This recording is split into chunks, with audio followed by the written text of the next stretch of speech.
ফেনীতে আমার দেখা দুটি সেরা পূজা হলো, একটি হচ্ছে সহদেবপুরের হনুমান পূজা আর একটি হচ্ছে কাজিরবাগের নরোত্তম সংঘের হনুমান পূজা। দুটি পূজাই আমি আমার ভিডিওর মাধ্যমে তুলে ধরার চেষ্টা করছি।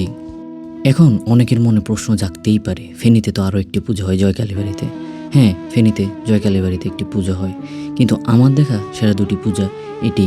আর জয়কালীবাড়ির মন্দিরের এত প্রচার হয়েছে যে আমাদের আর প্রচারের প্রয়োজন নেই। পুজোর দিন সকালবেলা চলে গেছিলাম কাজিরবাগে নরোত্তম সংঘের পুজো দেখতে, তারপর বিকালবেলা যাই সহদেবপুরের পুজো দেখার উদ্দেশ্যে। সহদেবপুরের বিশেষ আকর্ষণ ছিল ঢাকি আর প্রণাম ব্র্যান্ড। ঢাকির সময় আমি ছিলাম না, তাই ভিডিও করতে পারিনি, কিন্তু প্রণাম ব্র্যান্ডের পুরো ভিডিওই আমি আমার এই ব্লগের মাধ্যমে তুলে ধরব।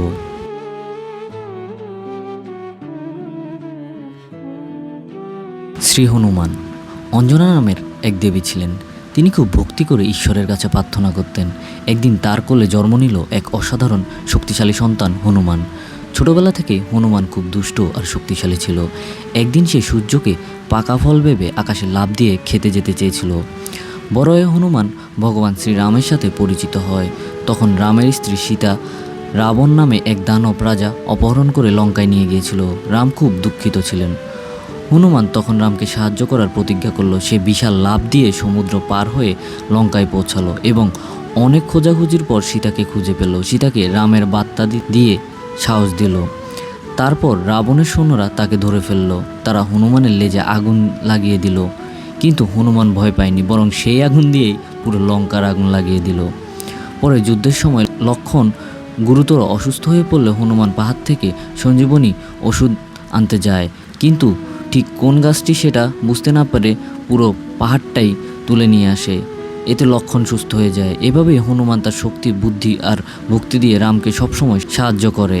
তাই সবাই তাকে সাহস, শক্তি আর ভক্তির প্রতীক হিসাবে মানে। অলরেডি আপনারা দেখে ফেলেছেন হাজার হাজার ভক্তের সমাগম ঘটেছে সহদেবপুরের বজরংবলীর পূজায়। চলে এসেছে রোমারিওদা। একটু পরেই আমার ভিডিওতে ওনার কিছু গান শুনতে পাবেন, বাকিগুলা আমি আলাদা আলাদাভাবে পোস্ট করব। ধন্যবাদ জানাই বজরংবলী কমিটি ফেনী জেলার সহদেবপুরের সকল সদস্যকে। আপনারা আসলে আজকে আমাকে যে ভালোবাসা দিয়েছেন, আমি অনেক আবেগ আপ্লুত হয়ে গিয়েছি।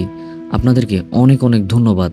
আর আপনাদের আজকের যে ধৈর্য আমি দেখেছি, আপনারা ভবিষ্যতে অনেক বড় বড় প্রোগ্রাম করতে পারবেন।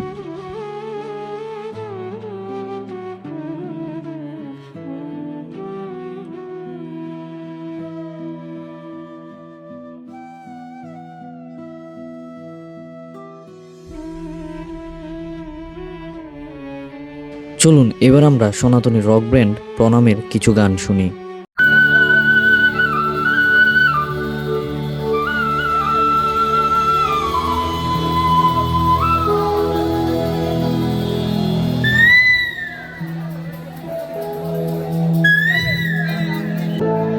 হরে কৃষ্ণ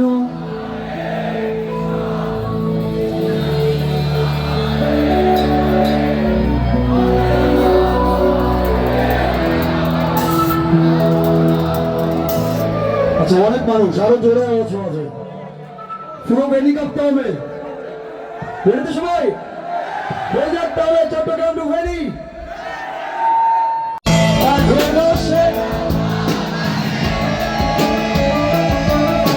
ছেলেদের আওয়াজ শোনা যায়, মেয়েদের আওয়াজ শোনা যায়। বাঁশির সুরে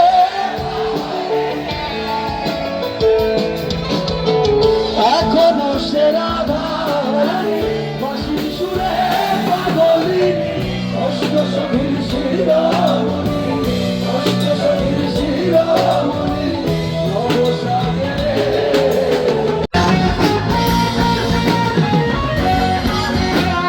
হিন্দু আমার ধর্ম, আমি হিন্দু ধর্মে জন্ম, ধর্মে আসলে আমি বুঝি তার কত মর্ম, কত নিন্দা হিংসা উপহাস, কত ধর্মীয় বৈষম্য, পরোয়া করি না মাতা। শ্রী গণেশ, শ্রী গণেশ, শ্রী গণেশ, শ্রী গণেশ, শ্রী গণেশ।